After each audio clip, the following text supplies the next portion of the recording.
vamos começar falando, em vez de começar com as criptomoedas, vamos começar falando dos contratos digitais e dos famosos NFTs. Eu sei que tem uma série de aplicações para esses dois tipos de áreas, né? Eu sei que o contrato digital é uma coisa que você também conhece muito mais, e você pode aqui adicionar algumas das aplicações dos contratos digitais que os consumidores estão utilizando atualmente. E eu também acho muito interessante a parte dos NFTs, a parte dos colecionáveis, né? Principalmente a parte de eventos e ingressos. Como é que isso está mudando a forma como os consumidores interagem com as marcas, com as empresas e com as organizações? Isso, essa que eu ia fazer. A primeira coisa é traduzir o que que era um NFT ali, né? Então, quando é um token não fungível, vamos dizer assim, basicamente é algo que eu não possa apagar, deletar, vamos dizer, deixar de existir, né? Mas aí a gente parte de dois conceitos que estão, vamos dizer, são intrínsecos aí à tecnologia blockchain, né? O primeiro deles são os contratos inteligentes, os smart contracts, né? Então, todo o protocolo blockchain, desde do T0 ali, vamos dizer que foi com o Bitcoin, né? Ele é baseado numa regra do jogo, né? Então vamos pensar assim, protocolo são, vamos dizer assim, as regrinhas que eu vou estar desenvolvendo um sistema de as minhas linhas de códigos, vamos dizer assim, eu tenho que respeitar Uhum. algumas regras. O que são essas regras? Então ela vai estar baseado num contrato. O smart contract é aquilo que vai reger um determinado protocolo. Hoje em dia tem uma série de protocolos blockchain, né? O mais comum ali no início foi justamente o do Bitcoin, né? Que aí, consequentemente, o seu token era a moeda Bitcoin, né? Eu tenho o protocolo Ethereum, que daí o meu token era o Ethereum, e em cima desses, depois, principalmente depois do Ethereum, eu consegui começar a desenvolver uma série de projetos em cima, né? Hoje eu tenho vários outros protocolos e, consequentemente, teve uma explosão de tokens, né? Então, tokens, eles vão ter aí depois algumas utilidades, né? Quando eu falo utilidades, que muitas vezes, diferentemente do Bitcoin, que é um token que tem uma função de moeda, então basicamente eu falo, eu vou comprar um celular, eu posso pagar em Bitcoin e receber o celular. Opa, ele tem uma função de moeda, ele é um token com função de moeda. Mas eu tenho outros tokens, né, que me trazem outras finalidades, né? Ele pode ser, por exemplo, um utility token, né? Ou seja, um token que vamos pensar que eu trabalho com um sistema de pagamentos em criptomoedas, e ele é uma espécie de um bonus point que, ao eu executar mais transações em cima de um sistema, eu sou recompensado, ganho essas moedinhas, e isso pode me dar descontos nas minhas transações futuras, né? Isso é um tipo de token, né? Agora, eu tenho depois, com o tempo, tokens que passam a ser representantes fiéis de alguma propriedade que eu simplesmente não vou, vamos dizer, ao final de uma campanha de um determinado projeto, queimar o meu estoque de token que eu não usei. Né? Então, eu posso, eventualmente, vou lá, crio meu protocolo, crio um monte de moedinhas para um determinado projeto, e conforme termina uma campanha, eu falo, pô, só usei um determinado X do meu estoque, né? Então, o que eu faço? Vamos pensar que eu sou o meu banco central da minha própria moeda, eu posso ir lá e descartar esses tokens, né?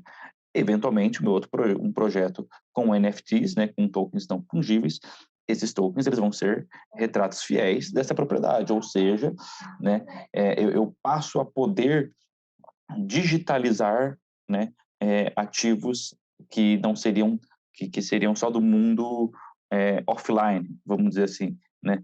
Então, por exemplo, uma obra de arte, um contrato de aluguel, um registro de propriedade intelectual de uma música, de uma vinheta, né?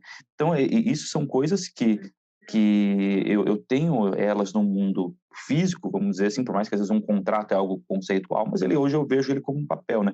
Então, se eu transformo ele para o digital, né, e ele passa a ter esse registro, eu não quero que ele seja cancelado, justamente ele tem que ter essa garantia, né? Então passa um pouco por aí, né? E aí, Fábio, você vai me conduzindo aí se eu estiver ficando confuso ou não nas explicações, Não, eu né? acho Mas eu que acho que a diferença é um pouco disso, de eu saber as alternativas que eu tenho entre esses modelos de tokens, vamos dizer assim.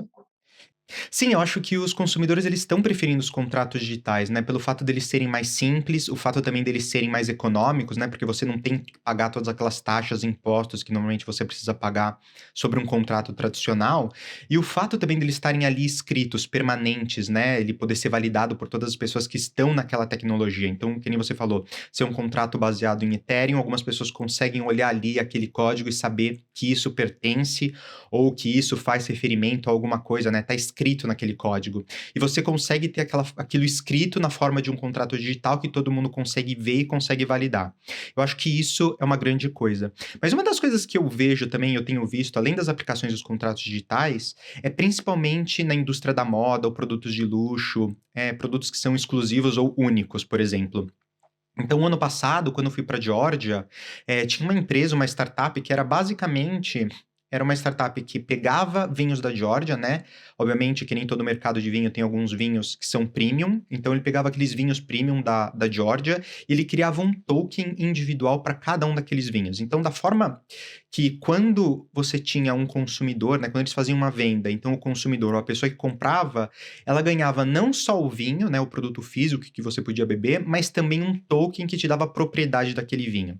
E você pensa, mas por que você precisa de um token, né, com vinho quando você está comprando? É porque existe, principalmente no mercado de vinhos, principalmente no mercado de vinhos premium, muita questão no mercado secundário, de você poder, né, trocar o vinho, você poder vender, você, no mercado secundário, fazer o que você quiser com aquele vinho.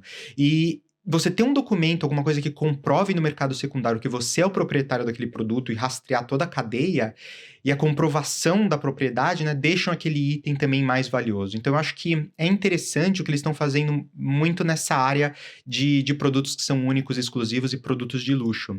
E realmente as aplicações nesse mercado, elas são enormes. Uma outra coisa que eu acho que está mudando muito o cenário, principalmente onde a gente fala de consumidores, é a questão de ingressos e eventos. Não sei se você já ouviu falar, por exemplo, do Gary Vee. eh, Ele é uma pessoa que eu acho que criou o melhor conceito que eu vi até hoje, a melhor aplicação na parte de colecionáveis, mas também na parte de eventos. Ele é uma pessoa que fala sobre marketing, ele faz eventos motivacionais, etc. E ele fala como você pode ser um empreendedor, esse tipo de coisa. E hoje ele está vendendo as suas NFTs, né, que são únicas, que tem até uma arte, então acaba sendo um pouco colecionável, mas ele anexou através de um contrato digital o benefício de que quem é dono daquela NFT consegue então ter acesso, acho que a 2 ou 3 anos dos eventos, dos seminários que ele faz quando você compra aquela NFT. Então também é uma forma do consumidor interagir com aquilo. É legal porque você consegue ter algum benefício atrelado para o consumidor, então ele vê o benefício, e para as pessoas que emitem esse tipo de NFT também você consegue ter uma propriedade intelectual e rentabilizar aquilo no longo prazo. Uhum, exato. Sim, e aí você tocou num ponto ali no início do teu comentário que é um dos grandes diferenciais do blockchain, que na minha primeira explicação, né, como eu falei, uma tecnologia muito complexa, a gente deixa algum detalhe aí que faz parte da grande inovação dela, né? Mas um dos pontos que é justamente muito vinculado aos usuários é que ela é uma tecnologia descentralizada, né? Então, quando eu falei de um registro, mas sim, a principal diferença dela é ser um registro descentralizado que justamente quem valida o processo são os nodes, né? Os nós desse sistema, né? Uhum. Então, basicamente, é o que? Eu transfiro a confiança de um sistema, em vez de eu ter um ente central, como aqui, por exemplo, um banco central, no caso das moedas, ou, enfim, alguém que seja o regulador daquela microeconomia, né? Eu transfiro isso para os usuários. Então, as transações, conforme eu transaciono esse ativo, esse token, né? Esse processo, então, é a minha própria cadeia que vai validando a legitimidade desse ativo. Né? Então, esse lance de ser uma tecnologia descentralizada que apoia a sua validação na comunidade mostra justamente que o poder do consumidor é aquele talvez que seja a grande voz da validação. Né? Então, assim, o pessoal costuma falar assim, eu não tenho lastro. Não, pelo contrário, conforme mais usuários eu tenho, é aquilo que me dá o poder num determinado projeto. Né? Então, fiz esse paralelo aí, porque depois tem tudo a ver com o que você falou na segunda parte, que é quando eu passo, então, agora a trazer ativos aí offline para o mundo online, né? Então, eu consigo trabalhar com itens de segunda mão, né? Opa, então como é que eu vou trabalhar com itens de segunda mão? Vamos pensar na época que eu estava em Milão, que era um dos projetos que a gente estava namorando, né, para tentar trabalhar com grandes marcas, né? Então, vamos pensar a bolsa da Prada, né? Uma marca milanesa super renomada, né? E a durabilidade daquele produto, muitas vezes, me permite um comércio de segunda mão. Como é que eu vou garantir que aquilo ali é legítimo? Né? Se eu tiver um registro de origem da compra, ou vamos dar um passo até para trás, do fornecimento lá na fábrica, nos fornecedores que trouxeram ali, vamos dizer, o insumo para fazer aquela bolsa, e tem toda essa cadeia rastreada, você entende que eu vou ter uma confiança muito maior de que aquele produto é um produto legítimo, né? Então, ponto um.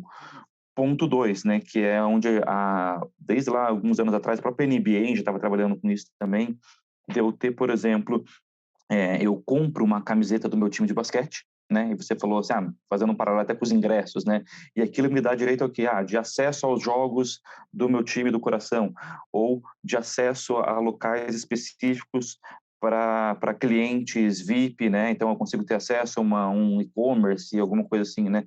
Então, eh, e isso são aplicações que transcendem, vamos dizer, muitas vezes você nem precisa saber toda aquela tecnologia que tem por trás, mas eu tenho uma possibilidade de engajamento de clientes baseado no conceito de uma economia distribuída, né, e dos tokens não fundíveis, vamos dizer assim, né, que me permite explorar, na verdade, engajamento de cliente, né, um mercado em paralelo ali, vamos dizer, que eu vou trazer ali até como, quando eu falo engajamento, assim, programas de vantagem, de bônus, ou novas vendas, né?